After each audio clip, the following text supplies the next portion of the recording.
Hello, everybody out there. Welcome to our YouTube channel. And the topic of discussion today is the fifth generation of warfare, which is an important topic. We're going to discuss how we can identify it, and it is pretty much the reason why we have come up with this YouTube channel in the first place. Now, on screen, you're going to be seeing a lot of descriptive stuff, definitions for people who like to read into definitions for important words, and who came up with the entire idea of generations of warfare. People like William S. Lynn, who proposed segregated the different phases of war into the four generations for his work on the changing face of war.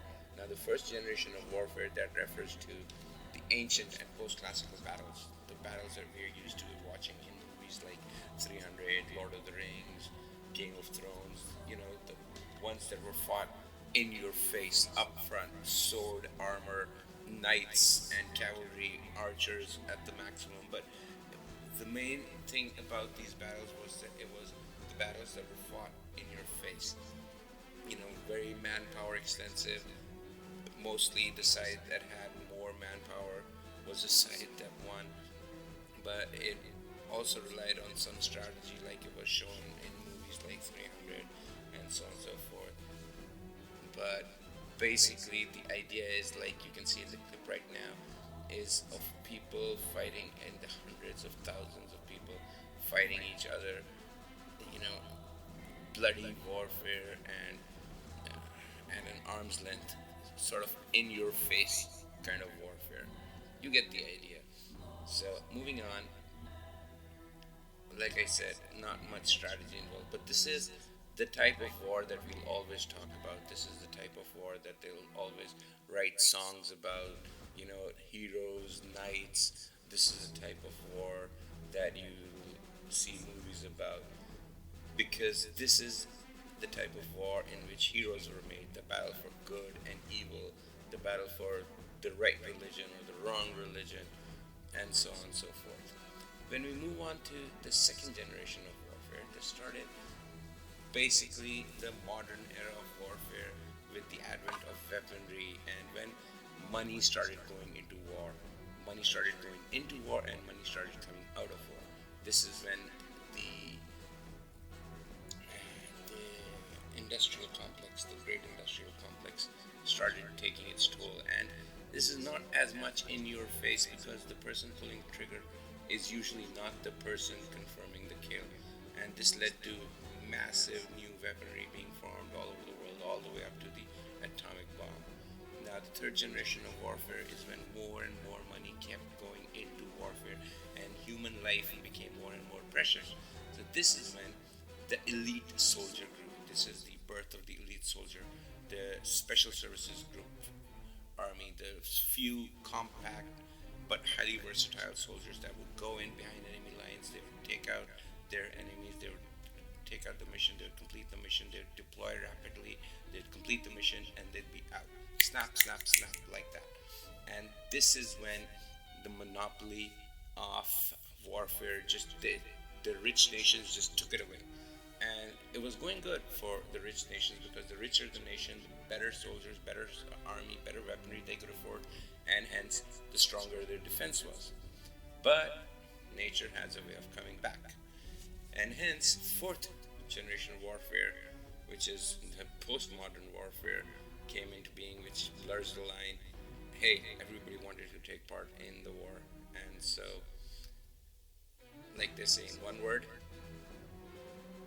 terrorism. And if a picture is to say 1,000 words, boom. So terrorism led to this part where everybody became a soldier and the enemy could strike anywhere at any time. Now, this same aspect has grown into a very dangerous form, which is the fifth generation of warfare. Remember, you heard it here first. We are the people who are coining the term for fifth generation warfare. America was the first victim of fifth generation warfare in 2016 elections, when nobody thought that the Republican Party could take it away from the Democrats in the elections, especially with a candidate like Donald Trump, but that's what he did. See, a typical fifth generation soldier is exactly like us. Somebody with the capability of using a computer, using a smartphone, with the ability of using social media. Social media has grown to the point where people rely on it for their news, where people rely on it for their ideas, for their everyday life starts and ends with social media. So a typical soldier's weapons, a laptop or a smartphone, way to get on the internet, and how to use the social media. So basically, any 8-year to 35-year-old out there can be a combatant in the fifth generation warfare. All they need is a smart psychoanalyst, psychologist, or psychiatrist to know what they're doing, and what they do is infiltrate a group. Like a few people would get together, they'd form IDs, and they'd get into groups of local communities, like the Lahore DHA community, and they'd get into this and they'd start making comments and make themselves be part of the community and start making suggestions, small nudges in the direction where as to make the whole population, the real people actually living in the city of Lahore in the sector of DHA, they would actually start thinking of these people as their fellow residents. And these people would start pushing small ideas like anti-government ideas. Once they've earned the trust of the fellow community members, they'd start pushing small ideas against the government, against whatever good is happening. Now, getting another side to agree on your point of view is not a bad thing. It's never a bad thing to get the other side to agree on your point of view, but to get them to agree on a point of view which is ultimately going to be bad for them, that is the ultimate, and that is what fifth generation warfare relies on.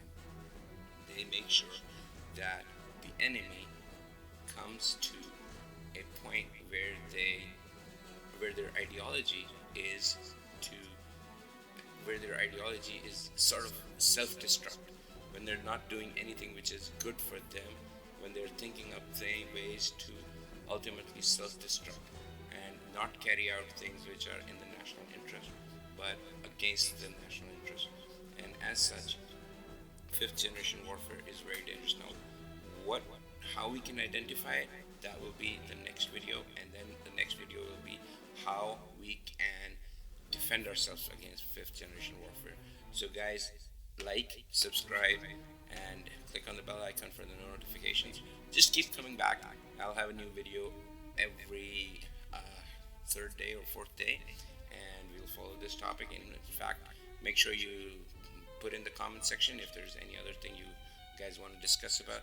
This here is going to be an intelligent conversation about how we can protect our country and what we can do moving forward as the generation that knows what's actually going on. Alright guys, this is Yasser. Peace out.